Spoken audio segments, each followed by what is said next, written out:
Perkenalkan, saya Yustialdani Nurrahmi dengan NIM 23040450028 dari Program Studi Bimbingan dan Konseling. Pada kesempatan kali ini, saya akan mempresentasikan rencana pelaksanaan layanan atau RPL konseling individu dengan teknik disputing. Kenapa saya memilih topik ini? Karena di sekolah banyak siswa yang merasa cemas berlebihan saat menghadapi ujian. Ada yang sampai sulit tidur, jantung berdebar, atau bahkan merasa diri tidak berharga karena takut gagal. Padahal, masalah seperti ini bukan disebabkan oleh ujian itu sendiri, tetapi oleh pikiran negatif yang tidak rasional. Melalui layanan konseling kognitif ini, saya ingin menunjukkan bahwa dengan cara berpikir yang lebih sehat, siswa bisa mengelola kecemasannya dan menjadi lebih percaya diri.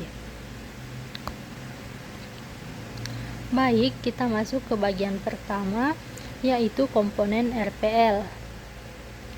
RPL ini termasuk dalam layanan responsif karena fokus pada penanganan masalah pribadi yang sedang dialami siswa secara langsung. Bidang layanan yang digunakan adalah bidang pribadi dengan fokus pada aspek emosi dan pikiran siswa. Nah, studi kasus yang saya angkat di sini adalah seorang siswa kelas 11 di salah satu sekolah mengalami kecemasan berlebihan setiap kali menghadapi ujian matematika. Ia sering berkata, "Kalau saya gagal berarti saya bodoh. Saya pasti tidak bisa melakukannya." Nah, dari pernyataan ini kita bisa melihat adanya pikiran irasional, yaitu keyakinan berlebihan dan tidak sesuai dengan kenyataan. Fungsi layanan ini adalah membantu siswa memahami bahwa kecemasan bersumber dari pikiran irasional, mengurangi munculnya pikiran irasional yang menghambat prestasi akademik, mengganti pikiran negatif dengan pikiran rasional yang lebih sehat dan realistis. Tujuan akhirnya adalah agar siswa dapat menantang pikiran irasional dan menggantikannya dengan pola pikir yang rasional, sehingga kecemasan berkurang dan semangat belajar meningkat. Sebelum masuk ke pelaksanaan, kita pahami dulu dasar teori RPL yang menggunakan pendekatan kognitif, khususnya model rasional emotif behavior terapi yang dikembangkan oleh Albert Ellis. Ellis menjelaskan bahwa manusia terganggu oleh peristiwa, tetapi oleh keyakinan terhadap peristiwa itu. Sebagai contoh, dua siswa sama-sama gagal ujian. Satu berpikir, "Saya bodoh, saya tidak akan pernah bisa berhasil." Hasilnya cemas dan putus asa. Yang lain berpikir, "Saya harus belajar lebih giat. Ini kesempatan memperbaiki diri." Hasilnya tenang dan termotivasi. Jadi yang membedakan bukan kejadian, tapi cara berpikirnya. Untuk mengubah pikiran yang salah ini bisa menggunakan model ABCDE, yaitu A. Activating event, peristiwa pemicu, misalnya ujian.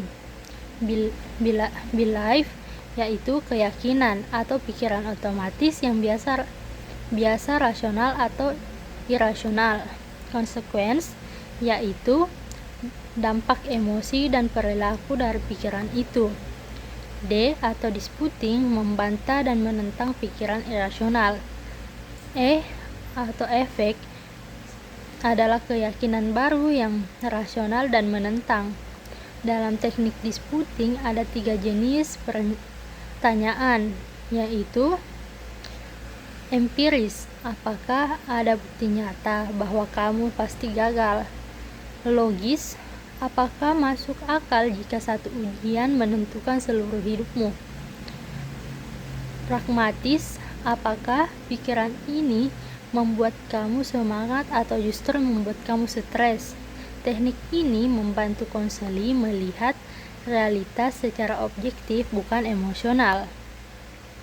Materi layanan yang saya gunakan meliputi menggali pikiran irasional yang menumbuhkan kecemasan, belajar teknik disputing untuk menentang pikiran itu, menyusun pikiran irasional baru yang lebih sehat, melatih self-disputing, yaitu membantah pikiran negatif secara mandiri di situasi nyata.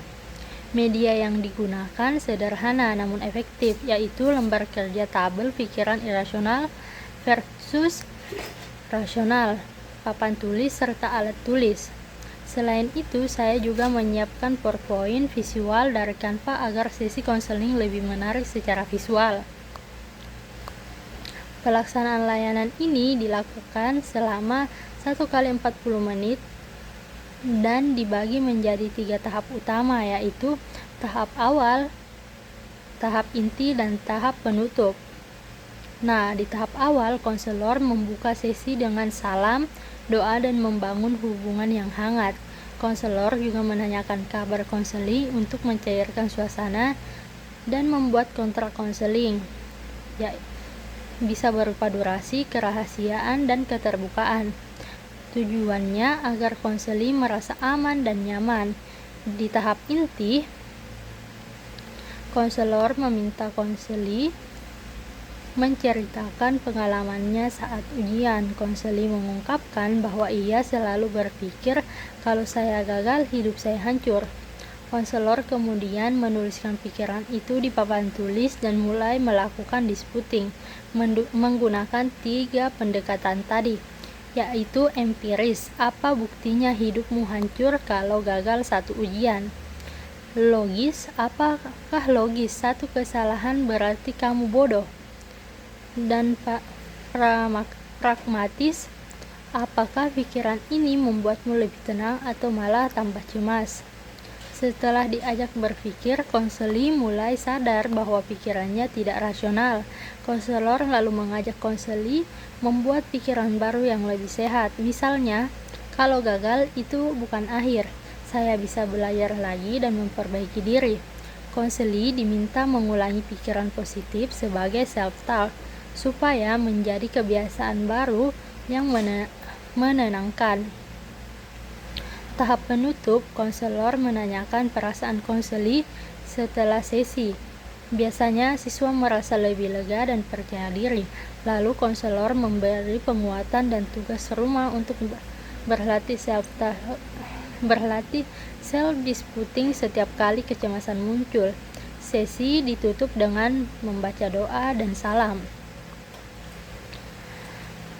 Evaluasi dalam RPL ini mencakup 3 aspek utama, yaitu aspek kognitif. Konseli mampu menggali dan menantang pikiran irasional.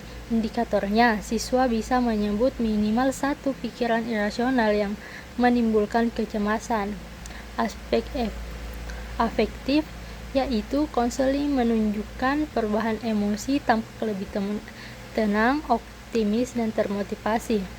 Aspek perilaku, konseli berkomitmen melatih self-disputing di rumah atau di situasi nyata. Skor penilaiannya menggunakan skala 1-4, mulai dari kurang hingga sangat baik. Jika semua indikator tercapai, maka layanan dianggap berhasil dan berdampak positif bagi siswa. Setelah menyusun RPL ini, saya menyadari bahwa pikiran irasional ternyata sangat kuat pengaruhnya terhadap perasaan dan perilaku siswa. Dengan bantuan teknik disputing, siswa tidak hanya diajak berpikir positif, tapi belajar berpikir logis dan realistis. Manfaat dari layanan ini bukan hanya mengurangi kecemasan akademik, tapi juga menumbuhkan rasa tanggung jawab, ketenangan, dan semangat belajar. Selain itu, bagi konselor, RPL ini melatih keterampilan dalam menggali pikiran otomatis siswa, melakukan pertanyaan reflektif, dan memberi penguatan secara empatik. Sebagai penutup, izinkan saya menyampaikan satu pesan. Kadang yang membuat kita takut bukan ujian, tapi pikiran kita sendiri. Konseling kognitif mengajarkan bahwa kita bisa mengubah hidup dengan mengubah cara berpikir. Dengan melatih dan membantah pikiran negatif, kita belajar bahwa kegagalan bukan akhir, tapi awal dari proses belajar dan tumbuh. Sekian presentasi dari saya tentang RPL konseling kognitif. Saya tutup. Assalamualaikum warahmatullahi wabarakatuh.